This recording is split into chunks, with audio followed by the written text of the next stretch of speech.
الله أكبر الله أكبر، لا إله إلا الله.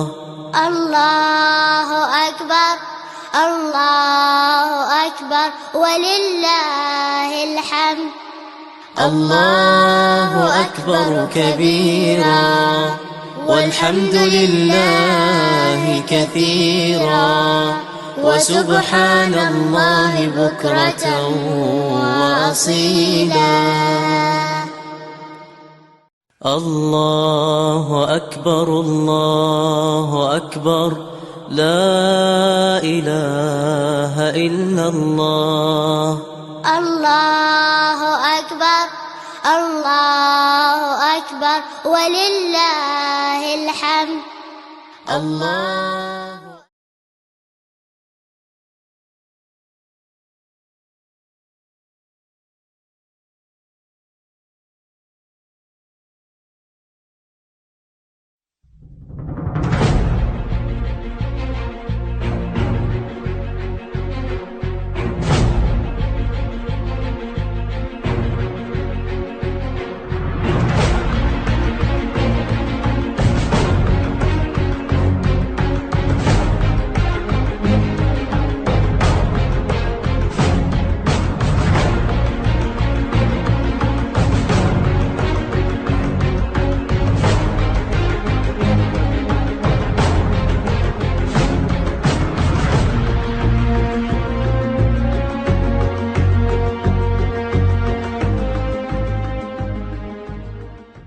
لا، ليس هذا هو الحل.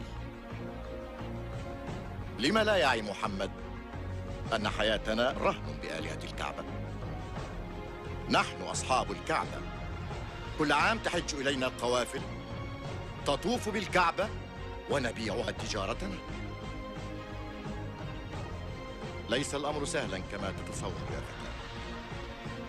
كيف نستبدل 300 إله بإله واحد لا نراه؟ أنتم تقولون إنه في كل مكان، هنا في بيتي، في الطائف، في يثرب، في اليمن، فوق القمر. إن كان ذلك فلمن ينفذ الحجيج إذن إلى مكة؟ وفي وسعهم أن يعبدوا إلها واحدا يجدونه في كل مكان. آلهة قريش عبادة وتجارة.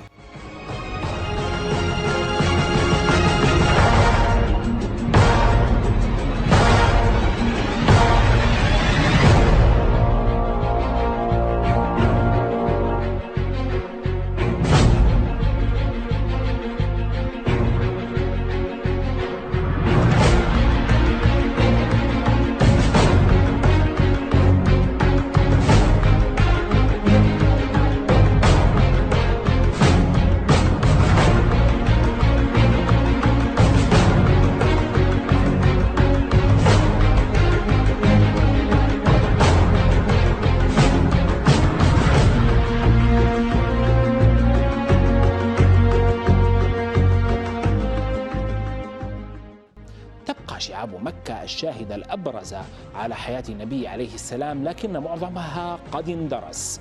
يقول معهد الشؤون الخليجية إن 95% من الآثار داخل مكة أزيلت خلال العقدين الماضيين.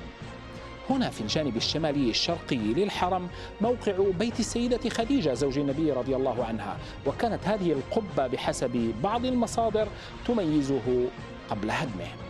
بقي الموقع موثقا رغم أنه دخل في توسعة المسجد الحرام، وحلت محله اليوم مراحيض ومواضع لخدمة الحجاج. في الشرق من قبلة المسلمين نشاهد موقع البيت الذي ولد فيه النبي الكريم. كان فيه سوق للمواشي قبل أن تحوله الحكومة السعودية إلى مكتبة بعد احتجاج أهل مكة. لا يسمح للمسلمين اليوم بدخول هذا الموقع، وتدافع هيئة الأمر بالمعروف والنهي عن المنكر عن ذلك بلافتات تشاهدونها تعلم الزوار بعدم جواز زيارة الموقع على وجه التعبد. وهنا في الجانب الغربي للحرم موقع دار أبي بكر الصديق رضي الله عنه هدمت هي الأخرى وحل محلها فندق الهيلتون. كما أثار هدم قلعة أجياد التاريخية موجة استنكار عالمية في الإعلام رفضته اليونسكو وكثير من المنظمات والدول الإسلامية، ووصفه وزير الثقافة التركي بالعمل البربري. في موقع القلعة اليوم ساعة مكة التي تحاكي ساعة بيج بن في لندن وتزيد عنها حجما بأضعاف، وفيها تجمع لناطحات السحاب هو الأكبر مساحة في العالم. تقترب أسعار الغرف في هذه المباني الفارهة القائمة على أطلال الآثار النبوية من 5000 دولار الليلة الواحدة في مواسم الازدحام. واقع مكة الذي أصبح يشبه المدن الغربية السياحية إلى حد كبير يأتي ضمن استراتيجية حكومية وصفها أمير مكة بتحويل العاصمة المقدسة إلى مدينة ذكية. في مكة اليوم أبراج ومبان هي الأذكى والأطول والأكبر مساحة، لكن مواقعها وآثارها تبقى الأقدس في نظر عامة المسلمين وإن غابت عن أعينهم.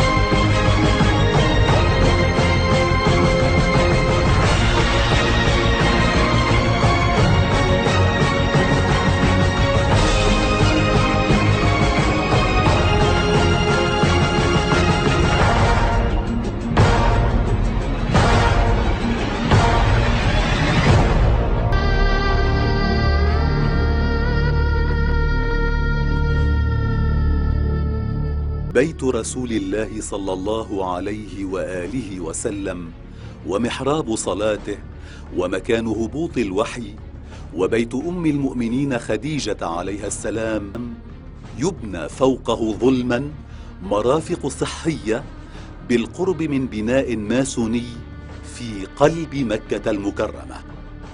فمن يقودنا يا ترى؟ وإلى أين تتجه أمة محمد صلى الله عليه وآله وسلم؟